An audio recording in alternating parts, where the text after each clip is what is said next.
All right. So my first question would be basically what we were speaking about in terms of can you tell me about the campaign? Firstly, can you tell me why do you think campaigns are important, such like yours, are so important for Black women? Right. That's an awesome question.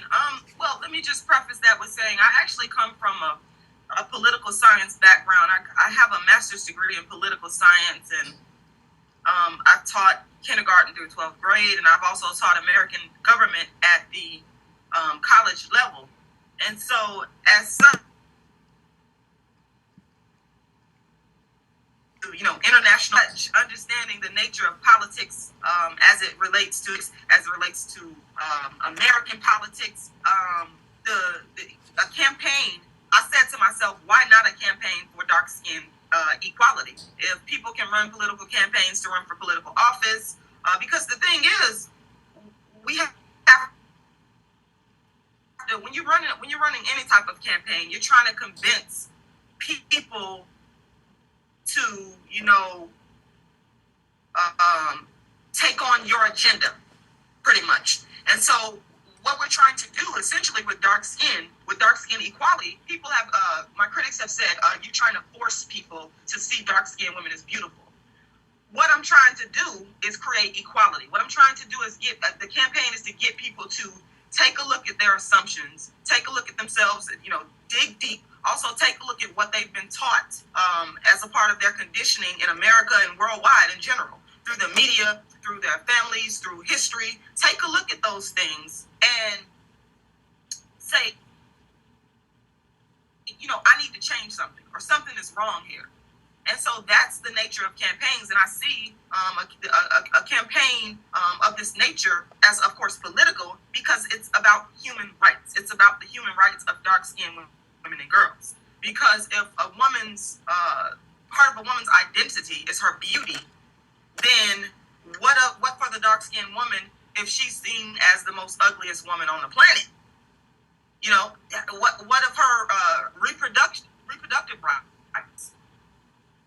I see these things in terms of politics because I see it as a human rights issue. I hope that makes sense. Yes, it does. So can you give me an insight in terms of what your campaign is about and how it came about initially? How did you come up with the idea for this beautiful campaign of yours? Oh, absolutely. I would say the campaign, the roots of the campaign, um, within me started like way back in my childhood, where I experienced what I call dark skin mental abuse that happened through my family and through society, through school, etc. And so the roots of the campaign, because a lot of people don't understand that usually when a person starts something, they're starting it because they've been through it themselves, and you're gonna either deal with what you've been through in a destructive way, or you're gonna do it in a productive way. And so what I chose to do is take all the dark skin mental abuse that I've undergone and deal with it in a positive way. So one of the first acts of what I call dark skin activism that stemmed, again, all the way from my childhood, where when I became an adult, I was able to understand and articulate what happened to me, was when I participated in a speech contest for Black History Month in 1998 at St. Pete College. I spoke on the Sudanese African dark-skinned beautiful model Alek Wek, and she was on the cover. I still have the magazine cover. I always get confused as to whether or not it's Cosmopolitan, or I can't remember exactly which magazine cover. But she was on the cover of a magazine, and she was like really hot at the time. And I remember reading like different comments from Black people, saying that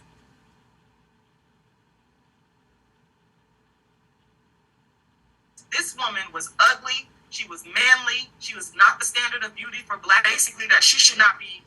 Hello. Yeah, I'm still here. I'm listening to you, but I just don't want to spoil this thought by Oh, interjecting. So I'm letting you speak. oh no, I thought I had lost my internet connection there. I saw Yeah, something yeah, that it said, just it dropped a bit where and I did not hear you, but you could continue where you were saying that from Black people they found her oh manly. Yeah. Mhm. yes, yes.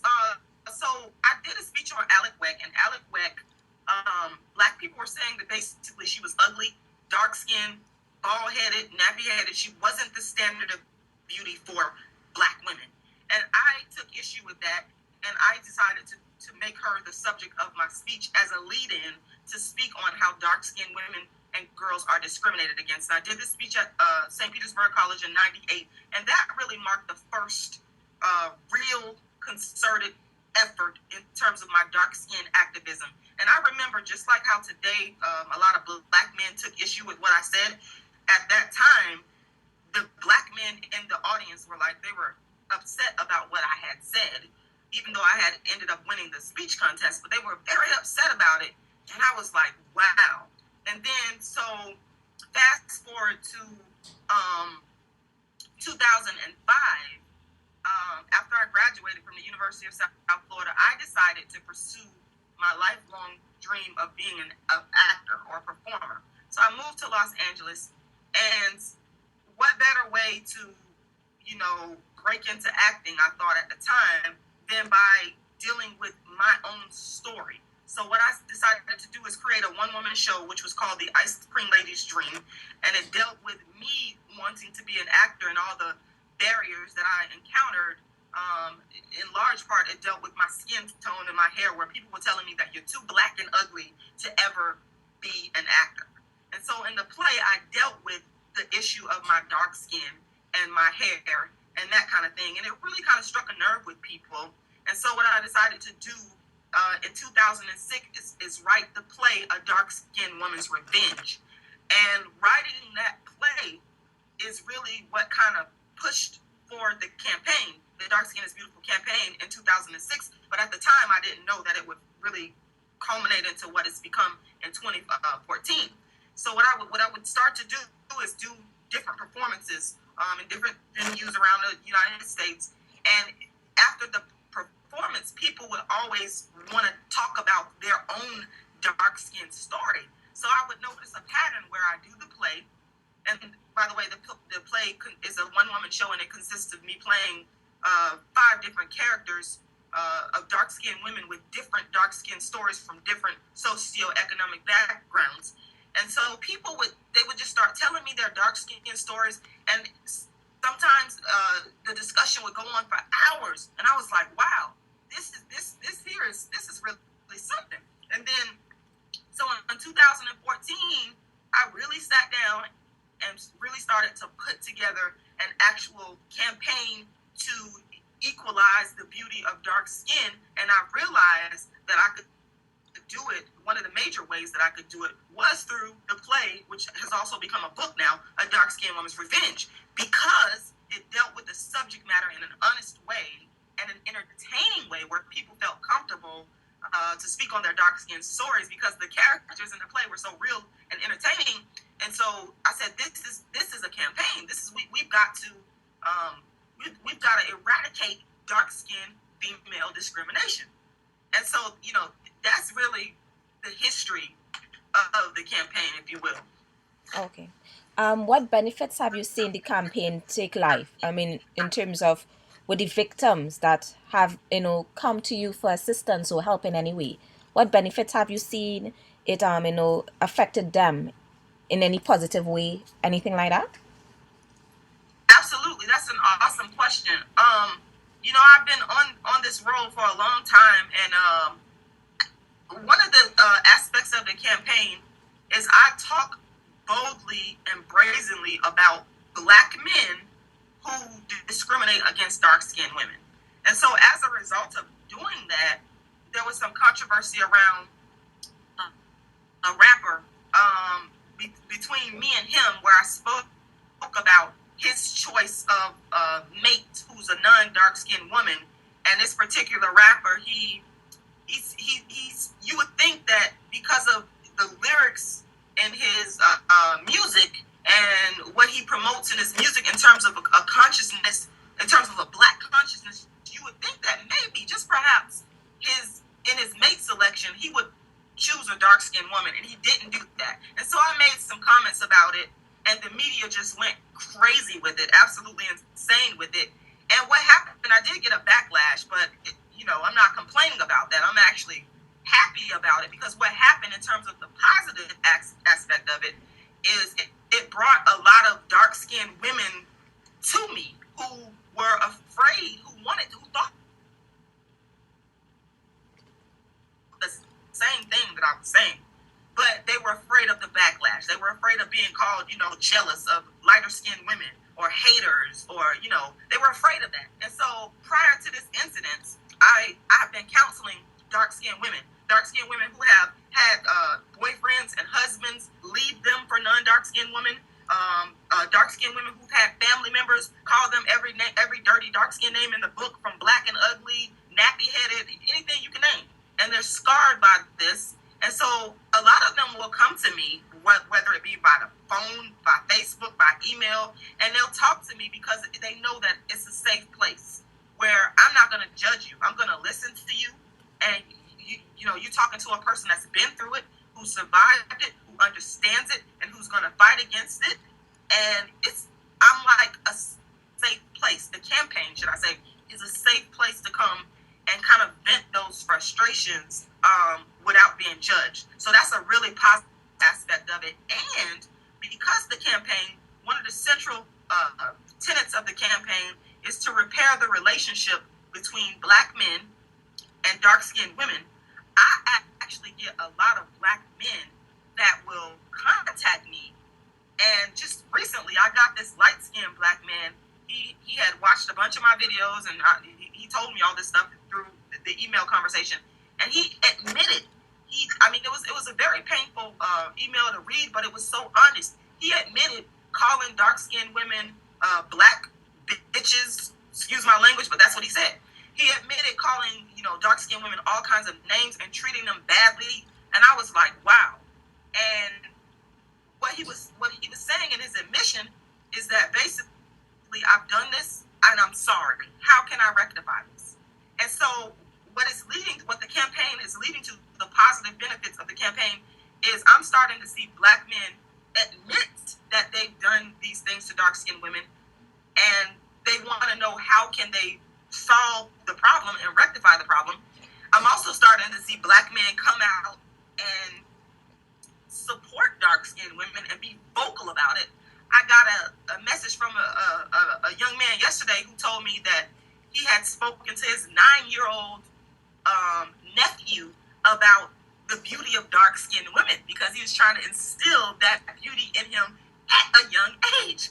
So the campaign is having a wonderful impact in terms of reconciliation between black men and dark-skinned women, as well as creating a safe haven for dark-skinned women to go to where they don't have to be judged. And that aspect of the campaign, I didn't see that coming.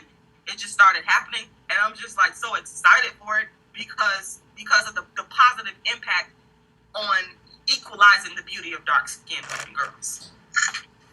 How important do you think it is for people to realize that colorism is a serious issue and it needs to be dealt with? Oh, wow. First of all, I just want to commend you for your efforts because you're the first female from, your part of the world that I have spoken to directly about this issue. I was speaking to a friend of mine who's from Jamaica, and he always talks about the colorism issue over in Jamaica. And so to see what it is that you're doing is historic, and it's monumental, and it's life changing, because at the end of the day, colorism is something that impacts the life chances of not just dark skinned women, but dark skinned people in general. So by eradicating dark skin discrimination, what we are doing is we are increasing and bettering the life chances of dark skinned women and girls, so that a dark skinned girl does not have to be born into a world that currently says it's a crime, literally, to be born dark skinned and female. So when they're born, they can choose to be what they want to be and don't have to be limited by the color of the darkness of their skin. If they want to be an actress, for example, which is what I wanted to be. And people would tell me, "Oh, you're too black," and it kind of try to tear me down. The next dark skinned actress will not have to worry about that. She can just say, "You know what? I want to be an actress," and she can go for it and have equality. And that's what we're pushing for. We're pushing for better life chances for dark-skinned women and girls on a whole. Because even if this is an international thing, I think we talked about this before. Obviously, it is, because you're in Trinidad and Tobago, and you're doing groundbreaking work on equalizing dark-skinned beauty. If you look at Africa, if you look at any part of the world where there's dark people, dark women, they're oppressed. And so colorism impacts everybody all over the world. Because another issue too is, because people try to hold down dark-skinned women and girls in so many ways that's unspoken, you might be missing out on the next great person to enter a particular industry. But because you're discriminating against her because of her dark skin color, you might not know that. A man who's discriminating against a dark-skinned woman in terms of marriage and relationships, they might be missing out on a fantastic life partner. But because you're discriminating because of her skin, you're missing out. And so to me, colorism is about life chances. It's about life chances. And I personally felt that my life chances, as smart as I am, as intelligent as I am, I felt myself that my life chances have been somewhat limited because of dark skin discrimination. And that is the whole goal, is to try to eradicate that and to create a situation where we have equality for dark skinned women and girls, where they know that they can grow up in a world and know that the world is theirs, and they can go after their dreams and be whatever they want to be, and be dark skinned, to be accepted in your dark skin and move forward in life. Thank you. You're welcome. Thank you. And I think that's it. I think that's it right there. So we finished way before time. Hello? Oh, wow. Yeah. I just went straight to the point. So I will send you a copy of this clip, because it looks like it's working right now. All right, let me stop it. Hold on a moment, huh? All right.